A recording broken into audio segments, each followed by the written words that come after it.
Assalamualaikum warahmatullahi wabarakatuh. Selamat subuh. Kenapa saya lemas? Karena saya baru bangun. Ya, saya tidak tidur sih, tapi saya tidur. Ya, tidur aja. Ini baru jam 5 sih, ini karena bangun jam setengah 5 tadi. Ini penampakan rambut saya kalau gondrong. Nasib orang gondrong itu kayak begini rambutnya. Nasib orang yang rambutnya gondrong seperti ini rambutnya. Seperti ini, lebat seperti hutan Sumatera dan Kalimantan. Ini kayak siapa? Bahaya kau. Seperti ini orang. Bahaya kan itu sih bilang deh. Jadi kalau rambut gondrong biasanya begini. Kata mama saya mau dikuncir pakai karet. Kita rekaman hari ini dan kita akan membahas tentang hal-hal yang tidak diketahui oleh orang kota. Orang kampung pun juga tahu itu. Kenapa sih umbi suwak, orang dan sejenisnya menyebabkan gatal-gatal? Apa penyebab dan rahasia di balik kegatalan tersebut? Daripada kita banyak bicara di sini, langsung saja kita simak videonya. Karena saya ngantuk sekali, saya pengen cepat-cepat ini video. Karena saya pakai HP sendiri, saya rekam. Karena HP saya juga kameranya buruk sekali, 3GP malahan. Dan saya akan coba-coba untuk tersenyum dengan kalian terpaksa begini, bah. Iya. Kenapa sih umbi suwak atau umbi porang atau yang lainnya, umbi yang berjenis Amorphophallus itu gatal-gatal? Kalau Anda mau tahu jawabannya, kita dari spekulasi dari saya, umbi porang, Amorphophallus, umbi suwak, umbi porang, dan Amorphophallus lainnya. Ya, seperti diketahui bahwa Amorphophallus adalah tanaman berumbi. Umbi adalah bagian akar yang membengkak.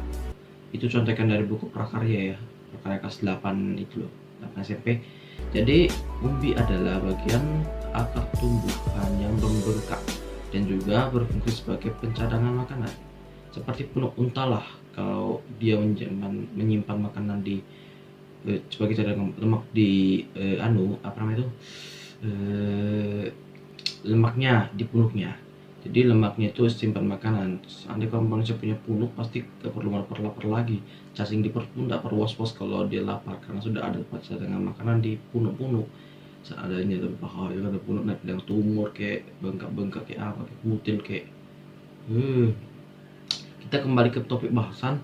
Kenapa umbi suwak, umbi porang, yaitu tadi kenapa umbi itu gatal? Karena umbi tersebut mengandung sebuah yang bernama kalsium oksalat. Apaan sih kalsium oksalat itu? Kalsium oksalat adalah sebuah kalsium. Coba Anda cari di Google, karena kami tidak akan berlama-lama di sini karena saya sangat mengantuk. Iya, kalsium oksalat adalah sebuah senyawa yang menyebabkan gatal-gatal. Iya, bentuknya seperti jarum, bukan jarum rokok tapi jarum pokoknya jarum tajam-tajam. Dan jarum tersebut menyebabkan rasa gatal. Gimana sih reaksinya? Jadi seandainya kalau kita masak sebuah umbi suwak dengan tidak matang dan tidak benar, itu niscaya kalau kita yang makan biasanya akan terjadi reaksi di dalam mulut atau leher, dalam tenggorokan, kerongkongan, itu pasti akan bereaksi itu jarum-jarum. Jadi kalsium oksalat itu kayak menusuk daging-daging di dalam tubuh. Maksudnya daging dalam tubuh itu kayak mulut, kerongkongan atau tenggorokan. Jadi ya begitulah. Jadi itu hanya sebuah gambaran. Dan kalau Anda makan secara mentah itu pasti bahaya lagi. Itu sampai ke lambung, usus itu gatal-gatal. Ada sih kayaknya kasus begituan, dan itu sering bagi orang yang belum pernah pertama kali mencoba gituan. Nyobain busuk itu pertama kali itu kayak orang asal masak itu kayak udah matang gue makan lah itu mentah-mentah ya gatel lah.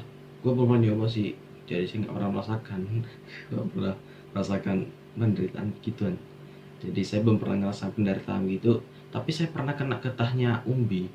Nah, umbi itu kan memang gatel ya, jadi getahnya tuh gatal tenanan itu gatal tenanan itu umbi getahnya gatal. Jadi saya pegang umbi itu gatal sebadan-badannya. Saya mandi berkali tetap gatal.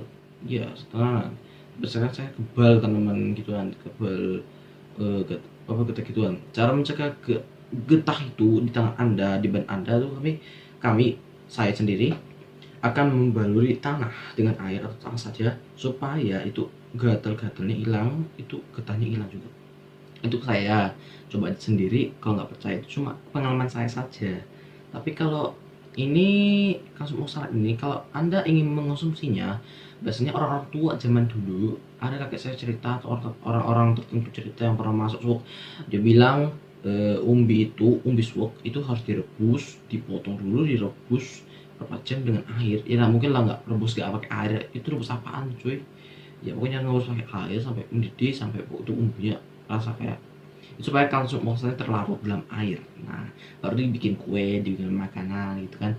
Atau kalau porang itu beda dengan sup. Kalau porang itu umbinya diiris-iris jadi chips, bukan chips yang barcode DKI, tapi chips yang kayak keripik kentang, dia tipis-tipis. Nah, nanti dia dijemur, nah habis dijemur dikasih air larutan, air garam lah semacam itu, katanya supaya menghilangkan atau mengurangi kadar kalsium oksalatnya. Itu yang baru saya lihat di internet. Nah, bagaimana kalau kita makan tidak sengaja atau Anda yang kurang kerjaan makan umbi suwak, dimakan dengan sambal telan, gatal, gatal tenanan. Itu ada caranya. Saya pernah coba bertanya kepada masyarakat, maksudnya ke orang-orang pesantren. Nah, bilang dia santrinya pernah makan umbi semacam porang, ya umbi porang kayaknya dia makan secara mentah-mentah, itu dia lidah, mulut sama lehernya gatal-gatal. Cara ngobatinnya gimana? Menurut Profesor Alan Sudajana, jangan itu Profesor Anu. Nah, menurut seorang ustadz yang ia mengatakan bahwa cara menghilangkannya adalah minum air sebanyak-banyaknya, air putih sebanyak-banyaknya, lalu Anda baca surah Al-Quran, tergantung baca, insya Allah itu akan hilang katanya dalam waktu sekejap. Tapi kalau ini menurut ilmiah saya tidak tahu juga. Tapi ya Al-Quran itu kan Anda tahu sendiri, Al-Quran adalah sumber obat dari penyakit itu. Al-Shifa ya kalau tidak salah ya, Al-Shifa atau apa jadi betul ya? Ya silakan Anda tulis di kolom komentar kalau Al-Shifa itu artinya penyembuh itu ya. Jadi ya notabene ya kalau kita baca Al-Quran berkali-kali ya gatalnya hilang, itu jadi dia menyembuhkan. Jadi Al-Quran itu juga maha penyembuh. Jadi dia memang sumber penyembuhan sebagai penyakit. Nah, jadi Anda sudah paham kan sekarang? Saya sudah ngantuk tahu kau. Rambut sudah begini, ini orang gondrong, rambutnya kayak gini, oke? Dan saya mau ngedit video dulu. Wassalamualaikum warahmatullahi wabarakatuh. Jangan lupa kalian like video ini kalau Anda suka, dislike video ini kalau tidak suka, subscribe kalau Anda suka, tidak subscribe tidak masalah, kubat jika kalau tidak subscribe, dan jangan lupa kalian share video ini ke teman-teman kalian agar kalian bisa mendapatkan pengetahuan dari saya. Dan jangan lupa kalian nonton video ini sampai selesai agar supaya saya dapat 4000 jam tayangan. Oke, wassalamualaikum warahmatullahi wabarakatuh. Salam dari Kintar Sekonagata. Dari sudah pukul berapa ini? Kita boleh tunjuk HP. Sudah menunjukkan pukul berapa ini? Pokoknya pukul 5 ya. Dan thank you. Wassalamualaikum warahmatullahi wabarakatuh. Dan selesai. Oke, terima kasih.